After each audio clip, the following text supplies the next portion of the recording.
starts with your baby. And the first place where breastfeeding starts well with your baby is that first hour of life. So that's the place where you center around and say, what are the best things I can do in the first hour of life? Which means is whether it's skin-to-skin contact with the baby, which means just bonding, having the baby with you and taking in the smells of the baby. The baby is most active in the first 90 minutes post-birth. Oftentimes we don't think about it because the baby's just come out, we're all excited, we're happy, crying, whatever, but baby's somewhere in a warmer and kind of things being done to the baby, separated from you, and by the time the baby comes back to you, oftentimes the baby's ready to sleep. So the first moments of life are super important. So looking at that and maximizing it and making sure that you are able to, we call that the golden hour post-birth. Whether it is, and not a whole lot needs to be done to well babies. And usually within that first hour, the baby will latch and feed. Many times within 10 minutes, the baby will latch and feed. So whether or not you've had a natural birth or whether or not you have a cesarean section, you can still have the baby latch and feed in the first hour post-birth. So that's something very important. The second thing is watching for signs of communication. Because when we talk about communication, crying, colic, we try to differentiate this. And part of that is crying is oftentimes the last signs of hunger and kind of restlessness for this baby. So if you're watching for signals from your baby, someone like you or someone like you with a fairly smaller baby, they're actually rooting and looking for mom or for whatever a long time before they actually start to cry. And in some ways, in many ways, the baby, I always kind of make this analogy that it's like the baby is in a land of giants. You know, so the baby sees this huge figure and they can just only see that far, and we can have that baby, hold on for 1 minute, because she's happy. If I disturb her right now, she might be like, what are you thinking about? So the baby actually can see only about this far.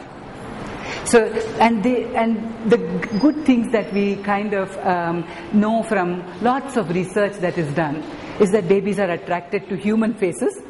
Babies are attracted to mom's faces. If you show a mom's face and somebody else's face, baby knows mom's face and mom's voice and mom's smells. And babies look to that attention and they see in black and white, not in colors at that point of time. So, and the good part about having and feeding a baby with that, and it's just also bonding with that baby and allowing for that flow of the oxytocin, which is a love hormone, which basically goes both mom and baby and relaxes the baby. So if the baby is crying, the baby is crying for some kind of attention. So oftentimes if you go to the last point and we say respond quickly to tears, you will not spoil your baby. That's just it. If you were in a land of giants, your hands and feet were tied, and you didn't, with the baby swaddled, right, nice and tightly, and if you had no way to communicate, what would you do? You would do the communication in a form of crying. And so when babies actually communicate with crying, it's okay to pick them up. It's okay to look. What are the things that you look for? You look for, is the baby wet? Is the baby, well fed? If the baby is not well fed, can I refeed this baby again? If the baby is well fed 2 or 3 times, then what else can I do to calm this baby down? So oftentimes the other part of this, holding your baby, touching your baby, offering any kind of, skin is the largest organ that this baby has for comfort. So even just doing things like this, honestly, moms don't need to be taught how to comfort their babies, right? But sometimes, I think, especially in our urban culture, and sometimes especially with grandparents and everyone being there, oftentimes people are telling you, do this, don't do this. If you're doing this, it's bad. If you do this, it's great. But what it does to our own self-confidence, we don't talk about that. Because as a mom, if I am told, you know how to take care of your baby, you will do everything in your power to calm that baby down.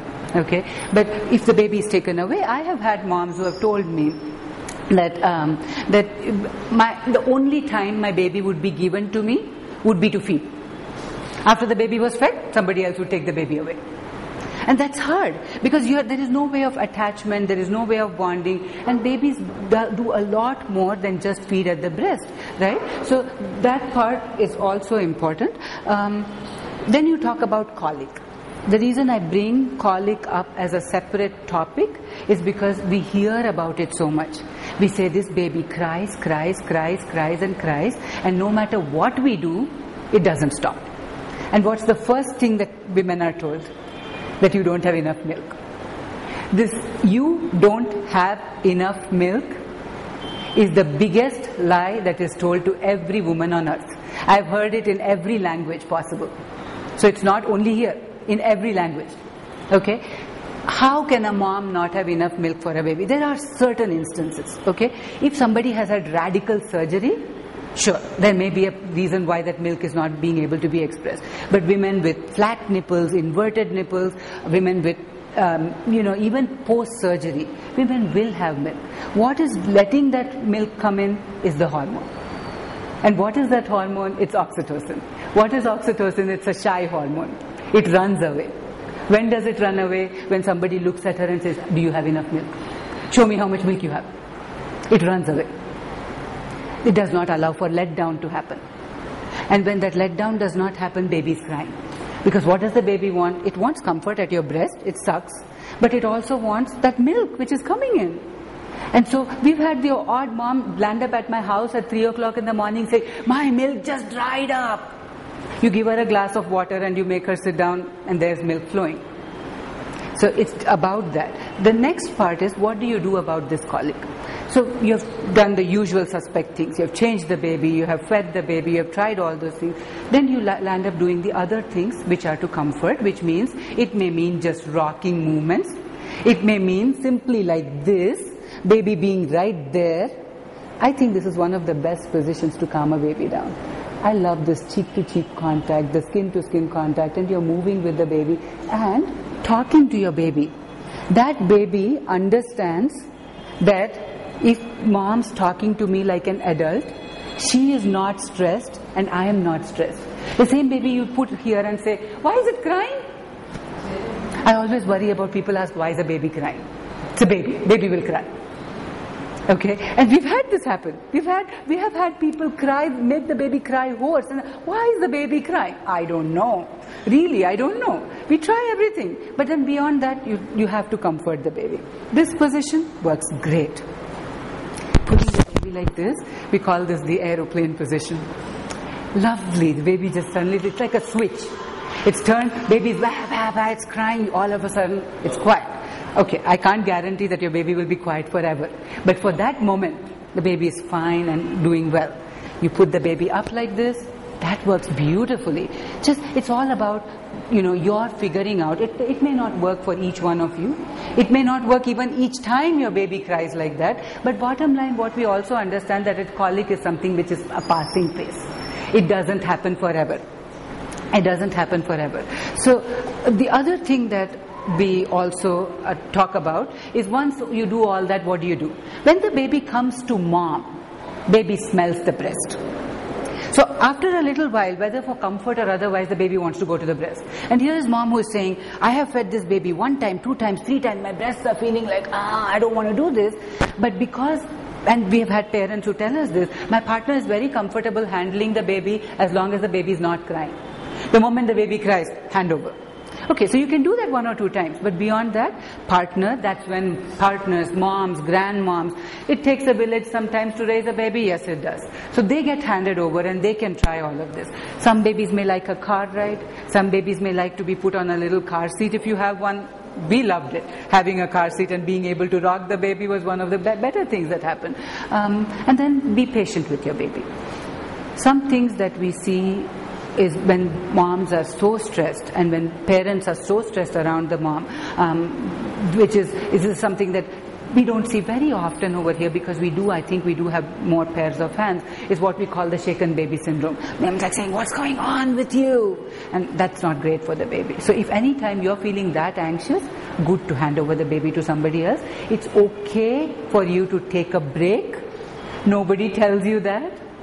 It's okay to step out of the house for 15 minutes. Nobody tells you that. You're thinking like, if I'm not in this house, what's my parent going to think of me? What's my husband going to think of me? I'm the mom, I need to be here. But at that point of being overwhelmed, it's okay to go out for some time, because it's neither doing good to you nor the baby. okay, and be able to come back. So changing positions, we talked about those. Okay, so because we are talking about the 0 to 3 month phase, and because breastfeeding is such a big component of that, these are some things which I believe in, and this is we talk about the 7 laws of breastfeeding and how we try and keep it as simple as possible. Babies and mothers are hardwired to breastfeed. Which other mammal is given another mammal's milk or given a formula? The babies come out, their cord is only so long so that they are between mom's breast, and they are hardwired to breastfeed. You leave them there in a few minutes, and I think Swarupa can attest to this, baby will go and they'll latch on. So if you don't do anything, those babies will still latch. It's a part of the evolution that babies will latch and they'll know how to feed, right? Mother's body is baby's natural habitat. So that's where they are meant to be, and so comes the importance of the skin to skin, so comes the importance of the smells, so comes the importance. Moms, within 24 hours, if the baby is not washed, if baby is given to mom, within 24 hours, each mom and each baby can recognize each other by their smells. It's that important. Better feel and flow happen in the comfort zone. What does that mean? That if you are comfortable, baby is comfortable. So if it means setting yourself up with feeding pillows, or if you are comfortable lying and feeding the baby, any time when there is tension, any time when there is aches and pains, for example, if there is consistent